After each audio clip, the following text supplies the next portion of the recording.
इस चैप्टर के अंदर मैं आपको सिखाऊंगा फाइल मेन्यू के बारे में। एक्सेल के अंदर सबसे पहला ऑप्शन होता है फाइल मेन्यू। तो वहां पर क्या क्या ऑप्शंस दिए गए हैं वो मैं आपको पूरा स्टेप बाय स्टेप एक्सप्लेन करने वाला हूं। चलिए शुरू करते हैं आज का एक्सेल टॉपिक। तो चलिए यहाँ पर क्लिक कर लेते हैं और यहाँ पर ये सारे आपको ऑप्शंस मिल जाते हैं। कुछ ऑप्शंस मैंने ऑलरेडी अभी आपको बताए थे पिछली वीडियो में, जो इंट्रो वीडियो थी उसके अंदर ये ऑप्शन ऑलरेडी थे, लेकिन यहाँ पर ये वाले ऑप्शन नहीं थे, तो मैं आपको बताता हूँ। तो चलिए सबसे पहले है होम। यहाँ पर आपको न्यू ब्लैंक वर्कबुक चाहिए, तो यहाँ पर आप क्लिक करेंगे तो नई आपके पास वर्कबुक आ जाएगी। ये टेम्पलेट है जो मैं अभी आपको बताया था। रिसेंट वाले आइटम ये आ जाएंगे जो अभी हमने ओपन किए थे। यहाँ पर आ गया है न्यू ब्लैंक वर्कबुक चाहिए, तो यहाँ पर आ जाएंगे और बाकी है टेम्पलेट। पुरानी फाइल अगर आपको ओपन करनी है तो आप यहाँ पर क्लिक करेंगे और ब्राउज में जाएंगे और यहाँ पर आप ओपन कर सकते हैं अपनी पुरानी फाइल को, या फिर यहाँ पर जो रिसेंट वाली फाइल है वो यहाँ से ओपन कर सकते हैं। इन्फो में अगर आप जाएंगे तो यहाँ पर कुछ चीजें दिखाई देती हैं। देखिए सबसे पहले है प्रोटेक्ट वर्कबुक। इसमें क्या है, अगर आपको अपनी एक्सेल फाइल के अंदर पासवर्ड लगाना है तो आपको यहाँ पर क्लिक करना है। इसके बाद आपको जाना है इनक्रिप्ट विद पासवर्ड पर, इस पर हम क्लिक करेंगे और यहाँ पर हमें अपना पासवर्ड दे देना है। जैसे कि मैं देता हूं 1 2 3, एंटर करेंगे। 1 2 3 पासवर्ड रिपीट करना है, एंटर कर देंगे। ओके, अभी ये फाइल मैंने सेव नहीं की है। अगर मैं सेव करूंगा तब जाके हमारी ये फाइल में पासवर्ड लगेगा। अदरवाइज अगर आपने पासवर्ड लगा के फाइल को सेव नहीं किया तो जब आप फाइल ओपन करेंगे तो ये पासवर्ड नहीं मांगेगा, क्योंकि आपने सेव नहीं किया था। तो मैंने क्या किया है, अभी मैंने पासवर्ड लगाया है, लेकिन उससे पहले मैं फाइल के अंदर कुछ लिख लेता हूं। इसको मैं बैक करता हूं और यहाँ पर हम कुछ भी लिख लेते हैं। जैसे कि यहाँ पर मैं लिख लेता हूं इंडिया, मैंने ये लिख लिया। इसको मैं जूम कर लेता हूं। फाइल को अभी सेव करना है, बुक 1 के नाम से आ रहा है बाय डिफॉल्ट, तो सेव करने के लिए हम जाएंगे यहाँ पर, या फिर ये शॉर्टकट भी दिया हुआ है ये वाला। मैं अभी फिलहाल आपको ये वाला ऑप्शन दिखाता हूँ। यहाँ पर आपको सेव में जाना है, ब्राउज में, और यहाँ पर हमें बताना है कि इस फाइल को कहां पर सेव करना है। तो मैं इसको करना चाहता हूं डेस्कटॉप पर, तो यहाँ पर मैं क्लिक कर दूंगा और यहाँ पर मैं डाल देता हूं उसका नाम। तो ये हम ले लेते हैं टेस्ट फाइल, इस नाम से ले लिया है और सेव कर देंगे। ओके, फाइल सेव हो चुकी है डेस्कटॉप पर और पासवर्ड देख लेते हैं कि लगा हुआ है या नहीं। तो यहाँ पर जाएंगे इन्फो में जाकर, ये देखिए a password is required to open this file, लगा हुआ है। ओके, फाइल को बंद कर देते हैं। तो देखिए यहाँ पर सबसे नीचे आप जाएंगे तो क्लोज का ऑप्शन है, इस पर हम क्लिक करेंगे तो फाइल हमारी बंद हो जाएगी। अब ये एक्सेल खुली हुई है लेकिन फाइल बंद हो गई है। एक्सेल बंद करना है तो यहाँ से बंद करना पड़ेगा। इसको मैं बंद कर देता हूँ। ये देखिए हमारी जो फाइल थी वो यहाँ पर आ गई थी टेस्ट फाइल के नाम से। इसको मैं ओपन करूंगा तो पासवर्ड मांगेगा। पासवर्ड हमने रखा था 1 2 3 और ओके कर देंगे, एंटर कर देंगे। तो ये हमारी फाइल ओपन हो गई है, इंडिया लिखा हुआ आ गया जो हमने अभी लिखा था। चलिए नेक्स्ट पर चलते हैं। इन्फो में यहाँ पर हमने पासवर्ड लगा लिया है। अगला ऑप्शन है इंस्पेक्ट वर्कबुक। इसका क्या मतलब है, देखिए यहाँ पर मैं क्लिक करता हूँ और यहाँ पर मैं इंस्पेक्ट डॉक्यूमेंट पर क्लिक कर देता हूँ। इसके बाद क्या होगा, यहाँ पर एक ये विंडो ओपन हो जाएगी। तो ये जो है ये इंस्पेक्ट करेगा कि इसके अंदर क्या, इसके अंदर कमेंट है। Inspect the document for comment. अगर इसमें कमेंट होंगे तो वो बता देगा कि इसके अंदर कमेंट है, और जैसे कि एड-इन्स है, जो भी चीजें हैं वो यहाँ पर शो कर देगा। इस पर हम इंस्पेक्ट पर क्लिक करेंगे तो ये देखिए सारा डेटा एनालाइज करके हमें बताएगा। देखिए नो आइटम वर फाउंड, कोई कमेंट इस फाइल के अंदर नहीं है। No embedded data found in data model, यानी कि अभी ये फाइल हमारी ब्लैंक ही है एक तरह से, तो कोई डेटा इसके अंदर नहीं है। तो अभी यहाँ पर ये सारी रिपोर्ट जो है नो दिखाएगा। ये देखिए यहाँ पर काफी सारे हेडिंग पड़े हुए हैं और इंस्पेक्ट करने के बाद ये हमें बता देगा इसके अंदर क्या क्या, फाइल के अंदर क्या क्या चीजें हैं। अगर हाइड हुई हुई हैं तो क्या है, हेडर फुटर अगर है तो वो बता देगा। तो एक तरह से ये हमारी फाइल का ओवरव्यू बता देता है कि हमारी फाइल के अंदर क्या क्या चीजें हैं। कुछ हिडन है तो वो भी बता देता है। ओके, तो मैं इसको क्लोज कर लेता हूं। अब ये इसमें मेरा कुछ डेटा नहीं है। और अब यहाँ पर चलते हैं मैनेज वर्कबुक में। यहाँ पर हम क्लिक करते हैं और रिकवर अनसेव्ड वर्कबुक। इसका क्या मतलब है, इस पर मैं क्लिक करता हूं।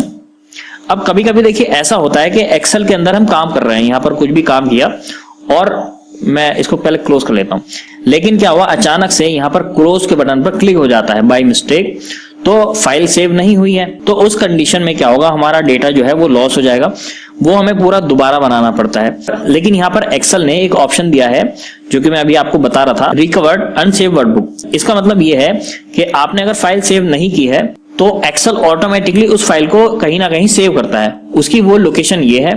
तो एक्सेल क्या करता है, एक्सेल इस जगह पर उस फाइल को खुद ही खुद सेव करता रहता है थोड़ी थोड़ी देर के बाद। और अगर आप अपनी एक्सेल की फाइल को बिना सेव करे बंद कर देते हैं तो वो यहाँ पर रख लेता है कुछ टाइम के लिए। इसके बाद अगर आपको रिकवर करना है तो आप यहाँ पर क्लिक करके ओपन कर लेंगे तो रिकवर हो जाएगा। तो मैं यहाँ पर बुक 3 के अंदर देखता हूँ मैंने क्या किया था। मैंने इस फाइल को ऐसे ही बंद कर दिया था बिना सेव करे। ओपन करके देखते हैं। ये देखिए, मैंने पिछली वीडियो में आपको ये बताया था ना, इंट्रोडक्शन पार्ट में मैंने ये लिखा था ए छोटा छोटा ये टाइप कर दिया था समझाने के लिए। तो क्या हुआ, इसने ऑटोमेटिकली इसको सेव कर लिया, जबकि मैंने उस फाइल को सेव नहीं किया था, मैंने बंद कर दिया था डायरेक्टली। और यहाँ पर मैसेज भी आ गया है, रिकवर्ड अनसेव फाइल। अब इस फाइल को अगर आपको सेव करना है तो सेव एज पर यहाँ पर क्लिक कर देंगे और इसको डेस्कटॉप पर जहां पर भी आपको सेव करना है वो आप सेव कर सकते हैं। जिस नाम से भी करना हो यहाँ पर डालकर सेव कर देंगे। तो चलिए अब चलते हैं अगले ऑप्शन पर। देखिए अगला ऑप्शन है ब्राउजर व्यू ऑप्शन। इसका क्या मतलब है, जब आप इसको वेबसाइट पर कहीं ऑनलाइन इसको ओपन करेंगे तो इसका यूज तब होगा। देखिए यहाँ पर लिखा हुआ है pick what user can see when the workbook is viewed on the web. तो वेबसाइट पर जब आप इसको व्यू करेंगे, इस पर हम क्लिक करते हैं तो इसका जो यूज है तब होगा। तो इसके लिए मैं आपको अलग वीडियो में समझाऊंगा, इसके लिए अलग पर्टिकुलर वीडियो बन जाएगी, तो आप उसको देख लेना। इसको भी हम कैंसिल कर लेते हैं। इसके बाद प्रॉपर्टीज, यहाँ पर प्रॉपर्टीज में आ जाता है कि फाइल का क्या साइज है। इसके लिए पहले मैं एक फाइल, पुरानी फाइल को ओपन करता हूँ, तब आपको समझ में आएगा। मैं एक फाइल ले लेता हूँ पुरानी कोई सी भी। यहाँ पर मैं ये वाली फाइल ले लेता हूँ। देखिए फाइल ओपन हो गई है। फाइल में जाएंगे और यहाँ पर चलते हैं हम इन्फो में। देखिए यहाँ पर है प्रॉपर्टीज। प्रॉपर्टीज का मतलब क्या है कि ये फाइल कितने एमबी की है, कितने केबी की है, साइज जो है उसका यहाँ पर आ जाएगा। देखिए 10.4 केबी की है ये फाइल, तो यहाँ पर आ गया है। टाइटल क्या है, टाइटल कुछ नहीं है। टैग, कैटेगरी जो भी आप डालना चाहें डाल सकते हैं। तो फाइल की जो प्रॉपर्टीज है ये उसमें जाकर सेव हो जाता है। तो चलिए यहाँ पर मैं कुछ लिख लेता हूँ। टाइटल में लेते हैं हम टेस्ट, ले लेते हैं टेस्ट। टैग में हम ले लेते हैं एक्सेल ऑनलाइन। कैटेगरी में ले लेते हैं हम एजुकेशन। ओके, इसका कहाँ इफेक्ट पड़ेगा मैं अभी आपको दिखाता हूं। पहले हम आगे के ऑप्शन देख लेते हैं। इसके बाद है रिलेटेड डेट्स, लास्ट मॉडिफाइड, यानी कि इस फाइल को कितने बजे और किस डेट में इसको चेंज किया गया है। कभी कभी ऐसा होता है कि आप एक्सेल में काम कर रहे हैं अपनी इस फाइल के अंदर, ऑफिस में बैठे हुए, और सेव कर चले गए, और आप अपने ऑफिस में 5-6 दिन के बाद आते हैं और फाइल में जब काम करते हैं तो उस फाइल के अंदर डेटा गड़बड़ हो जाता है। तो उस कंडीशन में आपको यहाँ पर इन्फो में जाना है। यहाँ पर आपको देखना है कि मेरी जो फाइल है वो लास्ट कब एडिट हुई है, यानी कि मैं 1 हफ्ते से ऑफिस में नहीं था, तो ये 1 हफ्ते के अंदर अंदर किस डेट में मेरे फाइल में चेंजेस हुए, वो यहाँ पर आप डेट और टाइम देख सकते हैं। इसके बाद यहाँ पर है क्रिएटेड, ये फाइल आपने कब बनाई थी। अगर आपने 1 साल पहले बनाई थी तो यहाँ पर वो उसकी डेट आ जाएगी, टाइम आ जाएगा।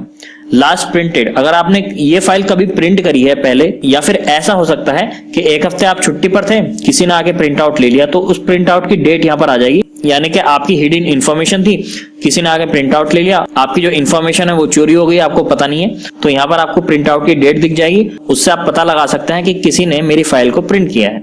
इसके बाद है रिलेटेड पीपल, यहाँ पर ऑथर है, देखिए मेरा नाम आ रहा है नाजिम खान। इसी तरह से आप और भी ऑथर ऐड कर सकते हैं। इससे ये होगा कि अगर आपके एक्सेल को कोई और एक्सेस करता है, कोई और ओपन करता है, तो उसका नाम यहाँ पर आ जाएगा, वो अपनी आईडी से ओपन करेगा उसको, एक्सेल को, राइट। ये भी वही है, लास्ट मॉडिफाइड बाय, इस फाइल को किसने चेंज करा है वो यहाँ पर उसका नाम आ जाएगा, अगर आपने यूजर ऐड कर रखे होंगे तो। ओके, इसके बाद है related document, open file location, यानी कि आपने ये वाली जो फाइल है इसको कहां पर सेव कर रखा है। तो मैं इस पर मैं क्लिक करूंगा, डायरेक्ट मैं वहां पर पहुंच जाऊंगा। देखिए मैं इस फोल्डर के अंदर मैंने इस फाइल को सेव कर रखा है, यहाँ पर मेरी फाइल है। ओके, तो इस तरह से हम डायरेक्टली वहां पर पहुंच जाएंगे जहां पर हमने अपनी फाइल को सेव कर रखा है। अब चलिए यहाँ पर मैं सेव पर जाता हूं। देखिए अभी मैंने ये चीजें ऐड की थी, इसका इफेक्ट मैं आपको दिखाता हूं। अभी मैं सेव करता हूं, तो सेव करते ही ये डेटा हमारा सेव हो जाएगा इस फाइल के अंदर। अमाउंट रिसीवेबल के नाम से जो फाइल है, सेव कर देते हैं। सेव हो गया है। चलिए मैं अब चलता हूं फोल्डर के अंदर, जो मेरा फोल्डर है ये वाला है। इसके अंदर ये वाली फाइल के अंदर राइट क्लिक करेंगे और प्रॉपर्टीज में जाएंगे। इसके बाद जाएंगे डिटेल्स में। तो यहाँ पर आप देखेंगे हमने टाइटल दिया था टेस्ट के नाम से, तो वो यहाँ पर आ गया है। टैग दिया था एक्सेल ऑनलाइन के नाम से, वो यहाँ पर आ गया है। कैटेगरी दी थी एजुकेशन के नाम से, वो यहाँ पर आ गई है। अब ये फाइल जब हम किसी को ऑनलाइन ईमेल करेंगे तो ये इंफॉर्मेशन वो पढ़ सकता है, किसने ये फाइल बनाई है और यहाँ पर किस पर्पज से है। जो भी आपको डालना है वो यहाँ पर आप डाल सकते हैं। तो इससे काफी अच्छा बेनिफिट हो जाता है समझने वाले को। यहाँ पर सारी चीजें आ जाएंगी। देखिए credit date, modified date, size क्या है फाइल का, जो हमने अभी उस जगह पर देखी थी एक्सेल में, वो सारी चीजें यहाँ पर शो हो जाती हैं। ओके, तो इसका इफेक्ट ये है। इसके बाद हम चलते हैं अगले ऑप्शन पर। सेव हो गया था, सेव एज देखते हैं। सेव एज पर जाएंगे तो यहाँ पर है रिसेंट। रिसेंट पर क्लिक करेंगे तो अभी जो हमारे फोल्डर हमने यूज किए हैं वो आ जाएंगे। इसके बाद है वन ड्राइव। वन ड्राइव पर क्लिक करेंगे तो ये फाइल जो हम जिसमें हम काम कर रहे हैं, अमाउंट रिसीवेबल लिस्ट की, ये फाइल हमारी वन ड्राइव पर सेव हो जाएगी। तो वन ड्राइव क्या है, सबसे पहले मैं आपको ये कंफ्यूजन क्लियर कर देता हूं। देखिए यहाँ पर मैं साइन अप पे क्लिक करूंगा तो मेरा इंटरनेट खुल जाएगा। तो देखिए ये है माइक्रोसॉफ्ट वालों की वन ड्राइव सर्विस। इस वेबसाइट पर आपको यहाँ पर आप पढ़ सकते हैं क्या क्या चीजें हैं, सारी चीजें यहाँ पर आपको दी गई हैं। तो यहाँ पर क्या होगा, आप अपने डेटा को ऑनलाइन सेव कर सकते हैं। कोई सा भी आपका डेटा है, फाइल है, एक्सेल की, वर्ड की, कोई और सी भी फाइल है, वो आप वन ड्राइव में सेव कर सकते हैं। तो चलते हैं यहाँ पर हम बैक एक्सेल पर, और इसके बाद है दिस पीसी। तो इस फाइल को आप सेव कर सकते हैं यहाँ पर कहीं पर भी इस फोल्डर में। नॉर्मली क्या यूज होता है, ब्राउज में जाते हैं और ब्राउज में जाकर आप लोकेशन दे देते हैं जहां पर भी आपको सेव करना है। मैं करना चाहता हूं डेस्कटॉप पर, और यहां पर मैं इस फाइल को कोई और सा नाम दे देता हूं। जैसे कि मैं इसको देता हूं, कुछ भी नाम देते हैं, अमाउंट देते हैं, ओके सेव कर देते हैं। तो ये फाइल हमारी अमाउंट के नाम से सेव हो गई है। देखिए यहाँ पर अमाउंट नाम आ गया है, amount.xls। और मैं चलता हूं डेस्कटॉप पर, विंडो डी दबाएंगे तो ये डेस्कटॉप आ जाएगा। अमाउंट नाम से मेरी फाइल यहाँ पर आ गई है। अब देखिए हम चलते हैं अगले ऑप्शन पर। मैं जाऊंगा फाइल के अंदर और प्रिंट में चलते हैं। प्रिंट में यहाँ पर क्या होता है, यहाँ पर आप अपनी फाइल को प्रिंट कर सकते हैं पेपर के ऊपर। कैसे करेंगे, यहाँ पर उसकी सेटिंग दी गई है और यहाँ पर आपका प्रिंट का प्रीव्यू आएगा। जो भी फाइल में आप काम कर रहे हैं, प्रिंट निकालना चाहते हैं, तो वो यहाँ पर शो करेगा कि आपको प्रिंट आउट निकाल के कैसा लगेगा। तो देखिए ये पेज 2 पर है और ये पेज 1 पर आ रहा है। इसकी कैसे कैसे सेटिंग करनी है, इसकी मैंने एक पर्टिकुलर वीडियो अलग से बना दी है प्रिंटिंग के ऊपर, आप उसको देख सकते हैं, अगली वीडियो में आपको मिलेगी। तो मैं छोटा सा ओवरव्यू दे देता हूं। तो यहाँ पर आप क्लिक करेंगे तो ये इसके मार्जिन आ जाएंगे, और इसको आपको मार्जिन इस तरह से आप छोटा बड़ा कर सकते हैं, बढ़ा सकते हैं, घटा सकते हैं, ऊपर नीचे जो भी आपको करना है। यहाँ पर क्लिक करेंगे तो ये आपको जूम हो जाएगा, दोबारा क्लिक करेंगे जूम आउट हो जाएगा। ओके, पेज 2 पर जाना है, ये इस तरह से आप जा सकते हैं। ये देखिए, इसके बाद क्या है, यहाँ पर प्रिंटर है आपका, जो भी आपके प्रिंटर आपके कंप्यूटर से अटैच है वो सब यहाँ पर शो हो जाएंगे, जो भी इंस्टॉल हुए हैं। और आपको अगर पीडीएफ फाइल बनानी है तो पीडीएफ फाइल का आपको सॉफ्टवेयर आपके सिस्टम में होना चाहिए, या फिर एक्सेल के अंदर भी ये फंक्शन दिया गया है पीडीएफ क्रिएटर का। इस पर आप क्लिक करेंगे और यहाँ पर प्रिंट पर क्लिक कर देंगे तो इसकी पीडीएफ फाइल जनरेट हो जाएगी। इसके बाद यहाँ पर इसकी सेटिंग दी गई है, मार्जिन वगैरह है, ये सारी आपको डिटेल मेरी अगली वीडियो में मिल जाएगी। जो प्रिंटिंग वाली वीडियो है वो आप वो देख सकते हैं। इसके बाद चलते हैं अगले ऑप्शन पर, जो कि है शेयर। इसका क्या मतलब है, इसका मतलब ये है कि आप इस फाइल को, जो मैंने ये अमाउंट वाली फाइल है ना, ये फाइल आप किसी और को शेयर कर सकते हैं ऑनलाइन। कैसे, share with people, save to cloud. अब जैसे आप सेव टू क्लाउड करेंगे तो ये हमारी वन ड्राइव, जो भी मैंने आपको वन ड्राइव दिखाई थी वेबसाइट, वन ड्राइव लोकेशन, तो ये हमारी वन ड्राइव पर सेव हो जाएगी। और वन ड्राइव पर वहां पर हमने किस किस को अलाउड कर रखा है देखने के लिए, वो वहां पर जाकर चेक कर सकता है। इसके बाद चलते हैं ईमेल पर। तो इस फाइल को आप डायरेक्टली ईमेल भी कर सकते हैं, सेंड एज अटैचमेंट, यानी कि आप इस पर क्लिक करेंगे तो ये जो फाइल है ये आपके आउटलुक में जाकर अटैच हो जाएगी। जैसे कि मैं यहां पर क्लिक करके देखता हूं तो आउटलुक के थ्रू ये फाइल ईमेल हो जाएगी। अभी मेरे आउटलुक की सेटिंग नहीं हुई है, इसलिए मैं सेंड नहीं कर पाऊंगा, क्योंकि मैं आउटलुक यूज नहीं करता हूं। इससे आप सेंड कर सकते हैं डायरेक्टली।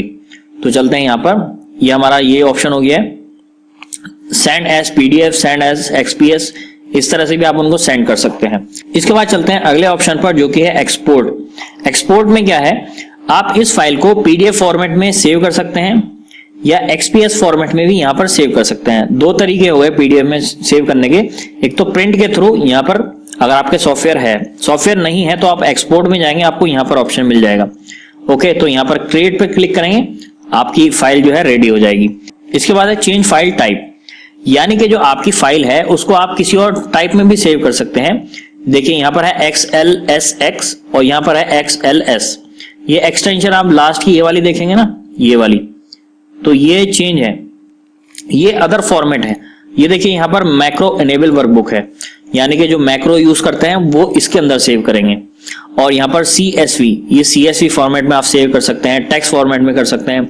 CSV क्या होता है, आपने अगर देखा होगा एंड्रॉइड मोबाइल के अंदर जो मोबाइल फोन नंबर है वो CSV फॉर्मेट में सेव हो जाते हैं अगर आप मोबाइल से एक्सपोर्ट करते हैं। अगले ऑप्शन पर चलते हैं पब्लिश पर।